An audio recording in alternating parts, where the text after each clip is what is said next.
Seth surfaced. Any bees after me? Get the mirror out of the water. You'll ruin it. Settle down, it's fine, he said, stroking over to the side. Give it to me. She took the mirror from him and wiped it dry with her towel. It looked undamaged. Let's try an experiment. Kendra placed the mirror face up on a lounge chair and backed away. You think they'll come? We'll see. Kendra and Seth sat down at the table, not far from the lounge chair. After less than a minute, a hummingbird glided over the mirror and hovered above it. Soon it was joined by a few butterflies. A bumblebee alighted on the face. Before long, another swarm of small winged creatures crowded the mirror. Go turn the mirror face down, Kendra said. I want to see whether they like the reflection or the mirror itself. Seth crept toward the mirror. The little animals took no apparent notice to his approach. He reached forward slowly, flipped the mirror over, and then retreated to the table.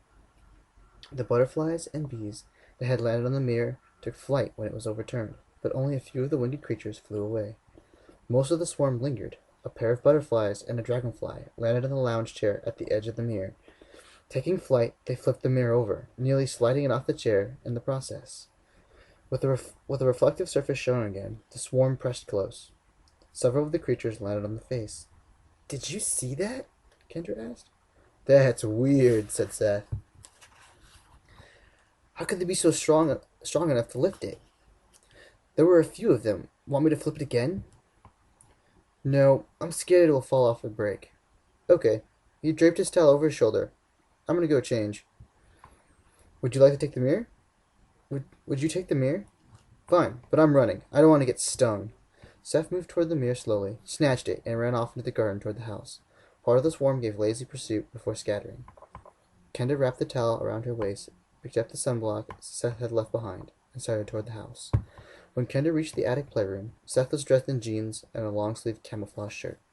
He picked up the cereal box that served as his emergency survival kit, and headed for the door. Where are you going? None of your business, unless you want to come. How will I know whether I want to come if you don't tell me where you're going? Seth gave her a measuring stare. Promise to keep it a secret? Let me guess, you're going into the woods. Want to come? You'll get Lyme disease, Kendra warned. Whatever. Ticks are everywhere. Same with poison ivy. If people let that stop them, nobody would ever go anywhere. But Grandpa Sorsen doesn't want us in the woods, she protested. Grandpa isn't going to be around all day. Nobody will know unless you blab. Don't do this. Grandpa's been nice to us. We should obey him. You're about as brave as a bucket of sand. What's so brave about disobeying Grandpa? So you're not coming. Kendra hesitated. No. Will you tell on me? If they ask where you are. I won't be long. Seth walked out the door. She heard him tromp downstairs. Kendra crossed to the nightstand. The handheld mirror rested on it beside the ring with the three tiny keys. She had spent a long time the night before trying to find what the keys fit. The biggest key opened a jewelry box on the dresser that was full of custom jewelry. Fake diamond necklaces, pearl earrings, emerald pendants, sapphire rings, and ruby bracelets. She had not yet discovered what the other two opened. She picked up the keys. They were all small. The smallest one no larger than a thumbtack. Where could she find such a minuscule keyhole? The night before, she had spent most of her time on the drawers and toy chests. Some of the drawers had keyholes, but they were already unlocked, and the key did not fit. Same with the toy chests. The Victorian dollhouse caught her attention. What better place to find tiny keyholes than inside a little house? She unlatched the clasp and opened it, revealing 2 floors and several rooms full of miniature furniture. 5 doll people lived in the house: a father, a mother, a son, a daughter, and a baby. The detail was extraordinary. The beds had quilts, blankets, sheets, and pillows. The couches had removable cushions. The knobs in the bathtub really turned. Closets had clothing hanging inside. The armoire in the dollhouse master bedroom made Kendra suspicious. It had a disproportionately large keyhole in the center. Kendra inserted the tiniest key and turned it. The door of the armoire sprung open. Inside was something wrapped in gold foil. Opening it, she saw it was a piece of chocolate shaped like a rosebud. Behind the chocolate, she found a small golden key. She added it to the key ring. The golden key was larger than the key that had opened the armoire, but smaller than the key that opened the jewelry box.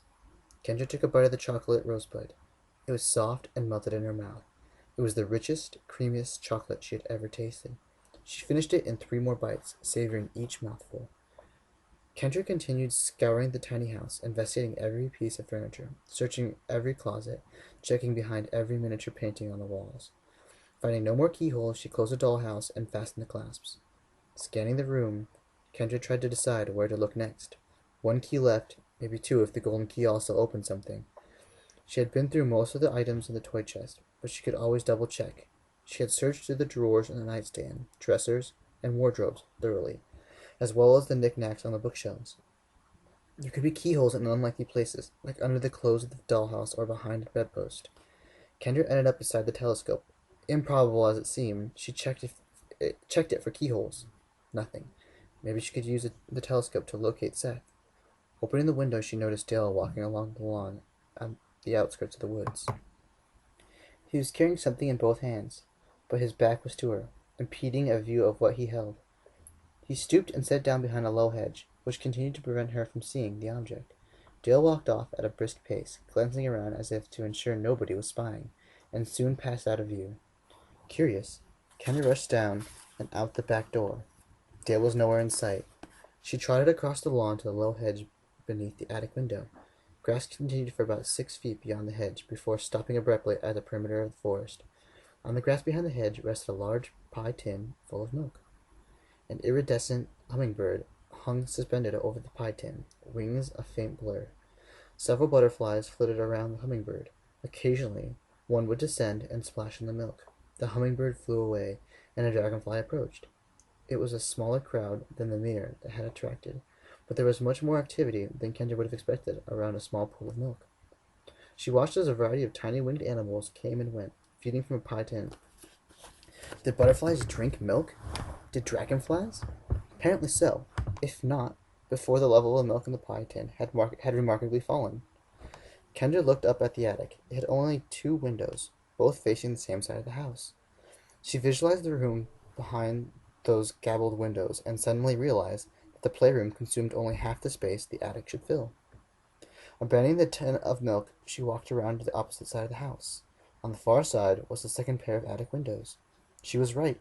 There was another half to the attic, but she knew of no other stairway granting access to the uppermost story, which meant there might be some sort of secret passage in the playroom. Maybe the final key unlocked it. Just as she decided to return to the attic and search for a hidden door, Kendra noticed Dale coming from the direction of the barn with another pie tin. She hurried towards him. When he saw her coming, he looked temporarily uncomfortable, then put on a big smile. "What are you doing?" Kendra asked. "Just taking some milk to the house," he replied. Changing direction a bit, he had been heading toward the woods. "Really?